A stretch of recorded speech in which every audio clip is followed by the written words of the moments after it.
Hey, everyone, I'm John Granado. That's Josh Jordan. You can hear us on ESPN 97.5 and 92.5. You have found Sports Map Texans. We are here, and you can get all of our content if you hit subscribe. So this is where you will find all your Texan stuff. Before the season, Colin Cowherd had some unflattering opinions of C.J. Stroud and the hiring of D'Amico Ryans as head coach. Now he's saying C.J. and Ryans are a big hit. Now, he does do this, though. He walks back stuff and says, I was wrong. He does that. But he's done it pretty quickly now. He has. You know, you give him credit for at least when you get something wrong, come out and admit it. So I'm fine with that. I think it was just his perception was a little off. What he didn't like about Stroud was that, you know, he's not super athletic, and he was looking at a lot of the quarterbacks coming out in this draft class and being like, oh, well, a lot of these guys are more athletic. And then he said something that really shocked me. He wondered if Stroud would make it past 1 year based on maybe the Texans being bad and having a top pick. And, you know, I know they have the Browns pick, but, you know, that was maybe his thinking, that the Texans missed on Stroud and the future of the quarterback position. You have to be more athletic, and a lot of these guys in college have all that. But then you look at Anthony Richardson, and where did all that athleticism get you? It got you out for the season through 4 or 5 games. So I think that's something that maybe he'd like to go back and reassess. Like, you want somebody who can throw the ball accurately, not necessarily somebody that's just going to take off at the first sign of trouble. Well, listen, we were all wrong in one way or another. The win over the Colts, everybody was, oh, you guys idiots, you don't have the first pick anymore. And guess what? It worked out just perfectly.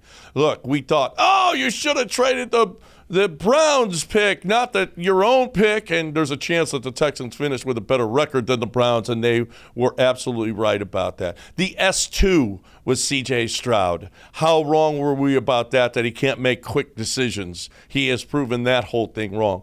We've all got something. And don't tell me that everybody, I was on board with C.J. Stroud from the get-go, and I knew the Texans would be better, and D'Amico would be really, really good.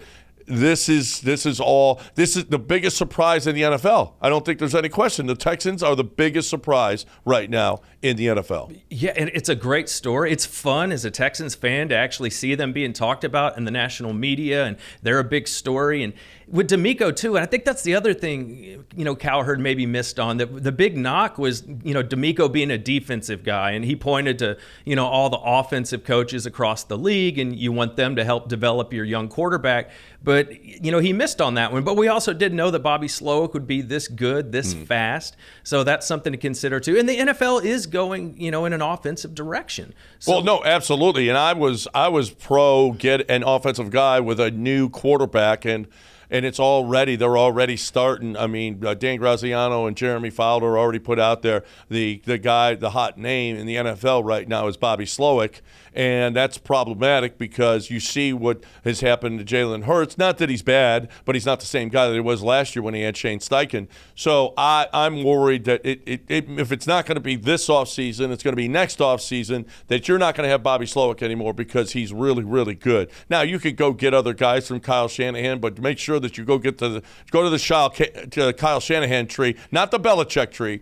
Go to the Kyle Shanahan tree because that's where winners come, where offensive winners come from. So I'm a little worried. Bobby Slowick, well, I don't think, maybe not this offseason, but Bobby Slowick won't be here for long. Probably not if it continues like this. If, you know, you could make an argument that C.J. Stroud's playing at like a top 5 level if you weigh, you know, touchdowns to interceptions and what the record is, you know, passing yards, just because a lot of, you know, the Joe Burrows of the world, they're underperforming a little bit at this point in the season. So you could actually make the case for C.J. and if he finishes as a top 5-ish quarterback, Bobby Slowick is going to get a lot of credit for that. That's for sure. And, you know, he deserves it if he pulls that off that fast. I mean, look around the league. You know, with Robert Kraft being upset with what the Patriots are looking like. Look at the Panthers. You know, I mean, they haven't won a game. Wouldn't they maybe have some interest in Bobby Slowick, you know, putting him with Bryce Young after seeing what he's done with C.J. Stroud? Well, and look at he's not as weird as Mike McDaniel, but maybe what team doesn't want to have the next Mike McDaniel? I mean, he could be sitting right here, and you might be worried. Well, he doesn't have enough experience because he only had 1 year of play calling here in Texas. Well, guess what? If he leaves and he goes somewhere else and has a lot of success, you were just scared. That's all you were. When I got proof with Kyle Shanahan's people, what they're doing and what they've learned from Kyle Shanahan and taken it to other organizations, I'm not going to be afraid to pull the trigger on Bobby Slowick. No, I mean, that seems to be the secret sauce, is getting somebody from that Shanahan tree. You know, you're seeing it across the league. It's a quarterback-friendly system. I think the thing that surprises me the most is we heard that, you know, the first year could be a little rough, that the Shanahan system takes a while to learn. You know how Matt Ryan, when he was in it his second year, he won that MVP. A lot of people struggle that first season just learning it. I mean, apparently not for C.J. Stroud. He picked up quick, and Bobby's obviously doing a great job of coaching it up. It was great to have you here, Bobby. We'll see you.